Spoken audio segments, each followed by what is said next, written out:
This morning, President Zelensky addressed the United States Congress, asking us to defend his country against Vladimir Putin. Turn on the television, no matter which network or news program you tune into, you will hear the same ominous sound in the background, the drumbeat of war. We're told that we have an urgent moral responsibility to send money and munitions to a country 6,000 miles away, a country that just coincidentally Joe Biden has business interest in, as do many other people. When we invaded Iraq on the pretext of looking for weapons of mass destruction, over 4,500 civilians were killed in just the first few days. We became embroiled in nearly 20 years of pointless war. It's time for a more level-headed approach to foreign engagements from America's elites. And time we loosen the military-industrial complex's stranglehold on our politicians and our policymaking. There is no doubt that Putin's actions in Ukraine are despicable and evil. We weep when we see images of men, women, and children wounded or killed. We regret any human suffering and we mourn any loss of human life. But we cannot and we must not allow our compassion to blind us to reason and common sense. Because this won't be like any entanglement America has ever entered into before.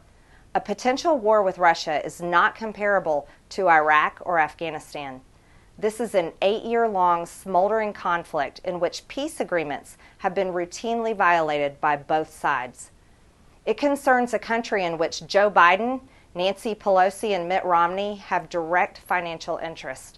A country which government only exists because of the Obama State Department helped to overthrow the previous regime. The ugly truth is that America is in no shape to throw herself into another foreign conflict. Under Joe Biden, America's economy is weak and dependent on foreign nations for goods and even for energy.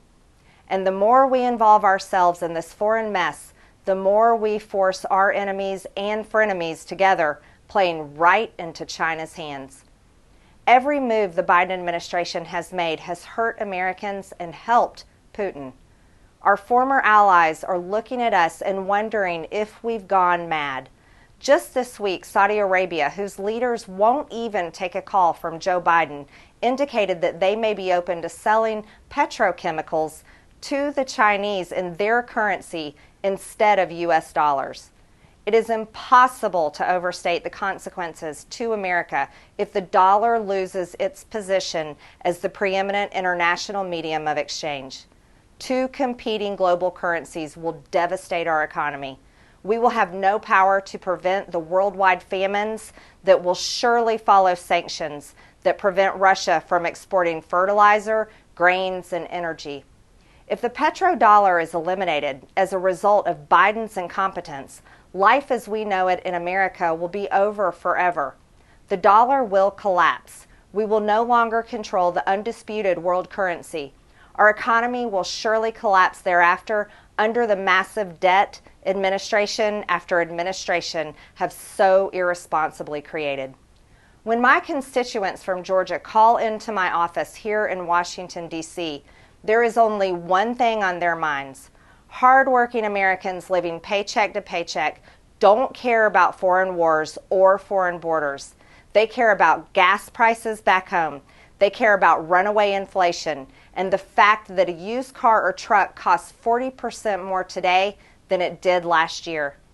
When President Zelensky asked America to enforce a no-fly zone above Ukraine, we should be clear and honest about what that means. He is asking America to shoot down Russian planes. It means war. It means more dead Americans and more billions of dollars spent on another foreign entanglement that the American people do not want and which we cannot afford. It means Vladimir Putin backed into a corner, his finger hovering over the nuclear button. It means World War III. And what is the White House doing as the world slides dangerously close to devastating world war? Paying off TikTok influencers to lie for them, more concerned with favorable headlines from the Washington Post and the New York Times than avoiding world war?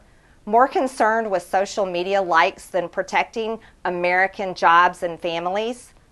I will not vote to spend hard-earned American tax dollars in foreign nations when people are hurting back home, when my constituents are telling me that they want reassurance on gas prices, inflation, and our own southern border.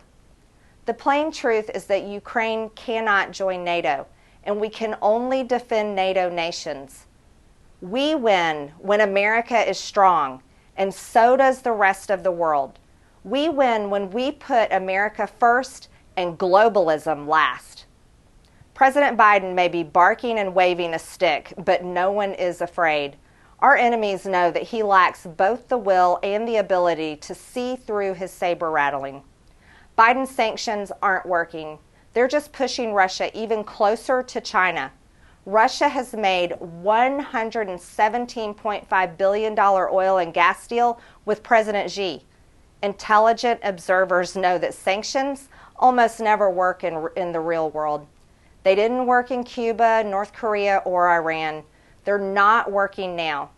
Instead, sanctions act merely as a precursor to war, a sign of battle lines being drawn.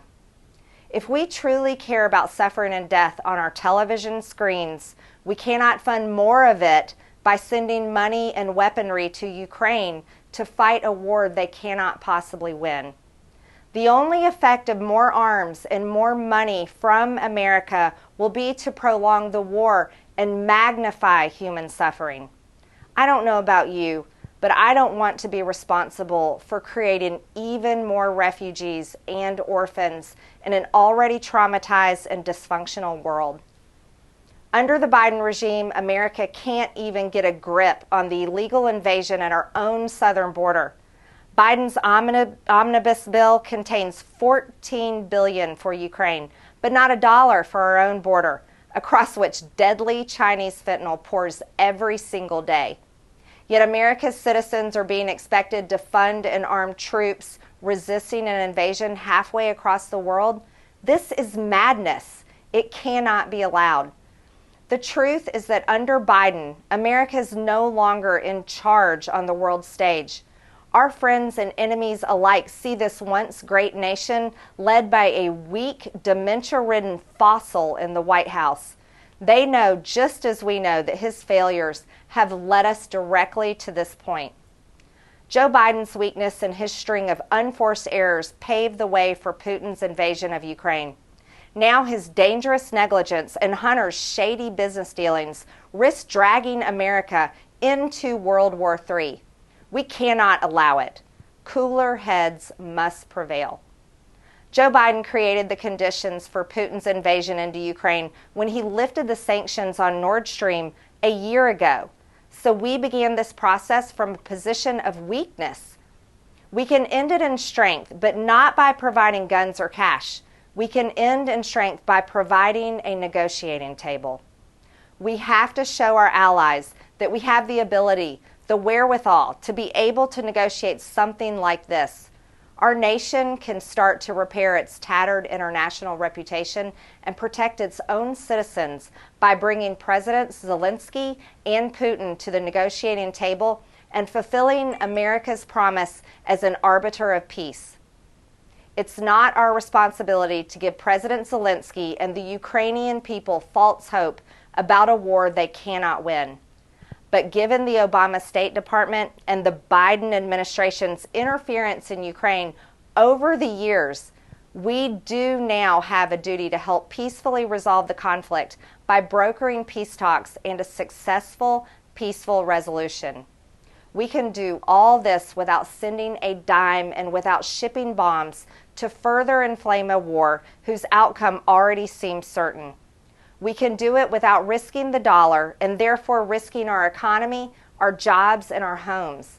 We must do it, I believe, as Christians to prevent any more human suffering and death.